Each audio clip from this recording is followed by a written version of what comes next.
Tantalum, tin, tungsten, gold, and cobalt. All 5 minerals are found in everyday products such as iPhones and jewelry. They are all 5 conflict minerals, that is, minerals that are mined in terrible conditions.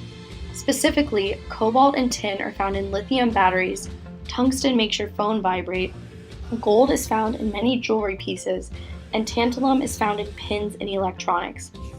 In this video, we aim to give a clear view on the history of the mining industry in the Democratic Republic of the Congo, or DRC. The DRC is the largest exporter in the world of cobalt, producing 56,000 metric tons. The DRC produces more than half of the world's cobalt supply, along with the other minerals previously mentioned. The DRC is one of the poorest countries in the world by GDP. To increase its wealth, mining became a source of livelihood for many people when the largest state-owned mining company collapsed in the 1990s. In 2002, President Laurent Kabila encouraged people to become artisanal miners and said the government would not revive industrial mining. At the same time, the country published a new mining code to revive the mining sector and attract foreign investment. They made specific geographic areas only for artisanal mining, but the areas are few and far between, leaving many people to mine in unregulated places.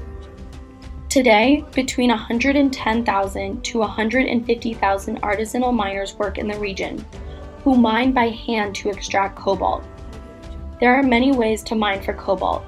Generally, men search underground tunnels to dig for the mineral, or women and children collect rocks containing the mineral from discards of large mining operations. Mine sites and how they are managed vary from location to location. A lack of regulation causes many egregious human rights violations. In January 2010, Amnesty International released a report on the horrendous conditions miners face in order to gather these minerals. After interviewing over 90 people in April and May 2015, including 17 children, Amnesty International found that artisanal miners lack basic safety equipment including gloves, work clothes, and face masks. This leads to chronic exposure to harsh dusts containing cobalt and other minerals that can result in the potentially fatal hard metal lung disease. Overexposure and inhalation of these minerals can also lead to other respiratory problems such as asthma. Other problems include mining fatalities. There are not official statistics as most deaths go unrecorded. But anecdotally, miners say accidents are numerous as unsupported tunnels collapse quite frequently. Child labor also manifests itself as a problem in the mining industry. UNICEF estimates that in 2014, 40,000 boys and girls worked in mines across the southern DRC, mostly mining cobalt. Children interviewed by Amnesty International said they worked 12-hour days in the mines and carried heavy loads, all to earn just $1 to $2 per day. Even kids who went to school worked 10 to 12 hours during the weekends and on holidays. Many children do not receive a formal education in the DRC and are then forced into a life of poverty and mining. Quant à moi, je suis élève. Cette année, je suis à l'époque. Je n'ai pas de l'argent. C'est pourquoi je l'ai fait pour avoir quelque chose pour retourner l'école. Bon, quand je gagne un peu, je mets petit à petit. Parce que c'est une année de maquis. Après tout cet argent-là, je vais partir avec l'école. C'est pourquoi tupende kazi tu zaidi kama kutakuwa mashashima ya makazi nyingine. So why do companies like Dell, Microsoft, and Samsung use conflict minerals in their products? The supply chain for conflict minerals is extremely difficult to track. For example, from an artisanal mine, miners and traders will take the cobalt ore to a market.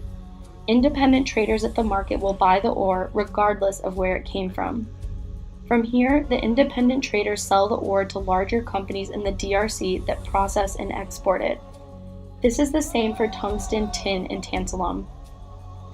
Generally, the minerals get passed to a Chinese or Korean subsidiary located in the DRC that then transport the minerals to the parent company located in Asia. From here, the parent company smelts and sells the processed minerals to different component manufacturers in Asia.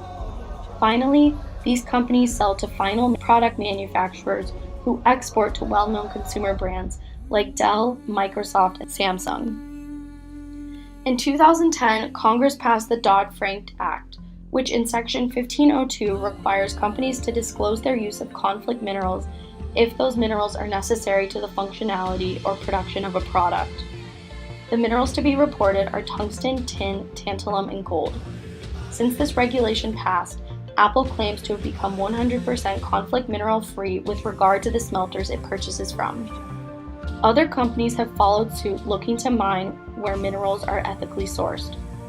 The lack of regulation and infrastructure in the DRC's mining industry still continues to produce human rights violations.